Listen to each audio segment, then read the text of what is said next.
Frequency Podcast Network. Stories that matter, podcasts that resonate.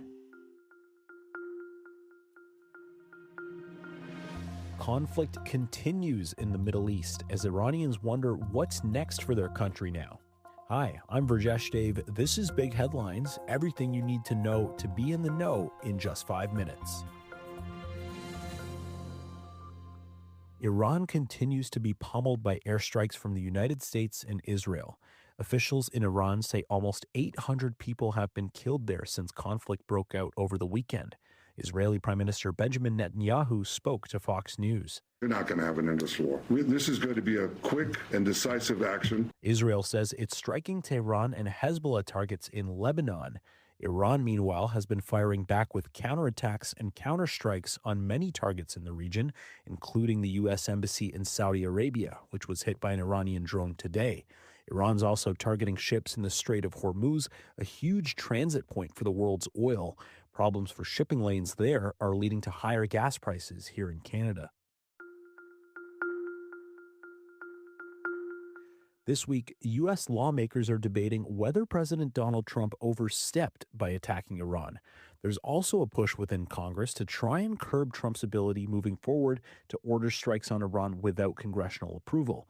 Democrats and a handful of Republicans in Congress say they oppose the strikes, some even calling them illegal because they were carried out without approval from Congress.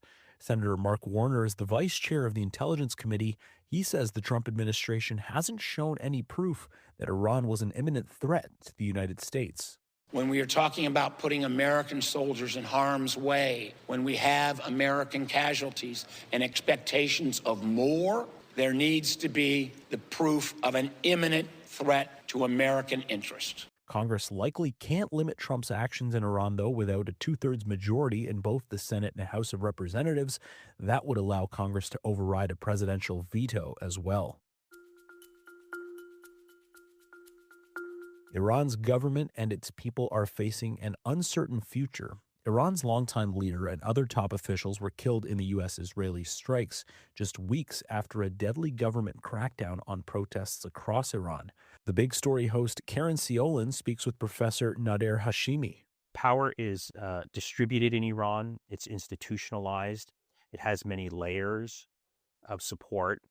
And so simply hoping or believing, as genuine as that hope might be, given the human rights situation in Iran, that somehow an external military attack is going to create a political opening is just wishful thinking. There's a lot of people who study this type of this topic for a living, military strategists, military historians. There's not one case that anyone can point to where a deeply entrenched authoritarian regime has been toppled because of an air campaign.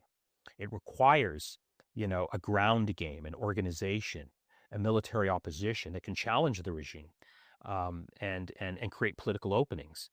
And none of that exists right now in the context of the Islamic Republic of Iran. In fact, I would argue that as a result of this war, that the regime is going to emerge much stronger and much more unified than it was before this war started. You can listen to the full episode wherever you get your podcasts.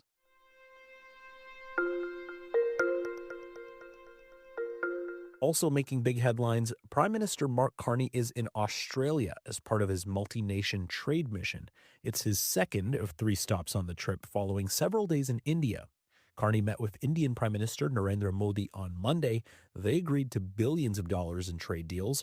Carney, however, canceled a planned media briefing just before leaving India, a pretty unusual move for a prime minister on this type of trip abroad. Foreign Affairs Minister Anita Anand did speak to reporters, but she dodged questions about the conflict in the Middle East. After Carney leaves Australia, he'll make his final stop of the trip in Japan.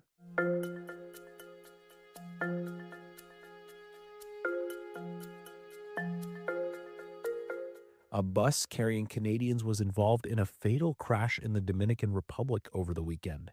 The bus was taking travelers from the Punta Cana International Airport to their hotels on Sunday night when it slid across the road and crashed. 2 people were killed and 19 others were injured. The Canadian Embassy confirmed there were Canadians on board, saying it's providing consular assistance. At the 32nd Annual Actor Awards over the weekend, Catherine O'Hara, who passed in January, won a posthumous award for Best Female Actor in a Comedy Series for her performance in The Studio.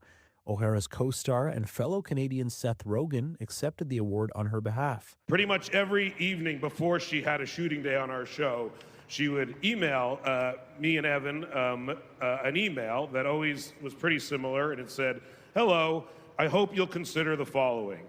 And then there would be a completely rewritten version of the scene she was in. Rogen won Best Male Actor in a Comedy Series for his role in The Studio as well. Well, now you're in the know. Thank you for listening to Big Headlines. Make sure you follow, share, and review Big Headlines. Today's episode was produced by Felix Slew. Enrica Amaturo is our lead producer. I'm Virjesh Dave. Have an amazing day. We'll talk to you tomorrow.